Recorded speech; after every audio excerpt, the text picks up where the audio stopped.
Miss Ana, si Carmen Hernando sa pelikulang Quezon, yung character niya, can you please describe the character? Yes, so journalist po ako. Asawa ko rin journalist. Ang asawa ko is si Joven Hernando. And anak namin si Nadia Hernando. Yes, so journalist, periodista, ganyan po. At makakasalamuhan niya si Manuel L. Quezon in many instances. At syempre, ang gaya ng binanggit ko, ang lola mo, si Tita Karing, na ginawarang Lifetime Achievement Award ng PMPC. Tyke, do you want to say anything? Gusto ko lang pasalamatan yung mga kaibigan natin from PMPC Star Awards at may gusto rin ako i-congratulate dito ngayon yung Best Game Show Host Ay, oh. ng PMPC Star Awards, Ding Dong Dantes. Ay, nako, sir. Salamat, PMPC. But of course, congratulations to you guys and to the family. Tita Karing, kasama namin sa Marimar pa lang. Kami ni Marian, kaya talagang hindi namin malilimutan yung pagsasama namin doon. Kaya congratulations. Maraming salamat po. Now, double points po ito. Kamay sa mesa. Top 6 answers are on the board.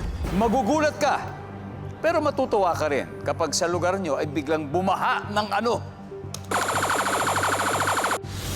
Tyke, Pera.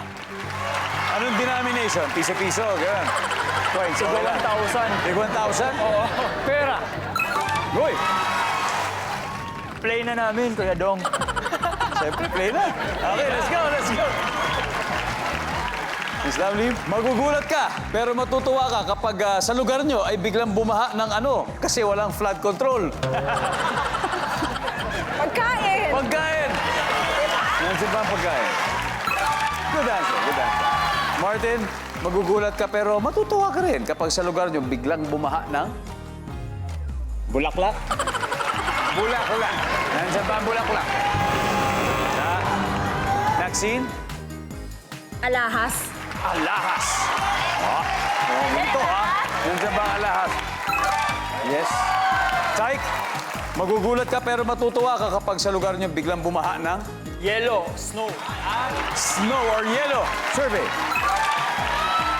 Miss Lovely, magugulat ka at matutuwa kapag bumaha ng Himala, blessings. blessings. Nandiyan ba yan? Yan. Martin, magugulat ka pero matutuwa ka rin kapag bumaha sa lugar niyo ng ano? Fresh water na nainom. Fresh water na naiinom. Survey, nandiyan ba yan? Kuya Chris, magugulat ka pero matutuwa ka rin kapag bumaha sa lugar niyo ng Kagandahan. kagandahan. Miss Ana? Bulaklak. Bulaklak. Please.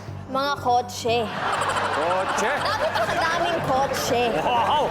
So dahil bumaha, ibig sabihin, walang flood control. Nagkaroon ng maraming kotse. Kotse, yes. Ilan? Mga 30 ba to? Yes, trilyones. Ben, magugulat ka pero matutuwa ka rin kapag sa lugar nyo ay biglang bumaha ng ano? Mga lalaki. Training men. Mga lalaking kontraktor. Ang sabi ng survey ay...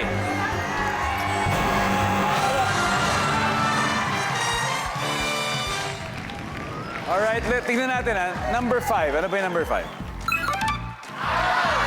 Wala. Number 3. After 3 rounds, ito, update sa score. Team Katapangan, 246 points. Team Kabayanihan, 68.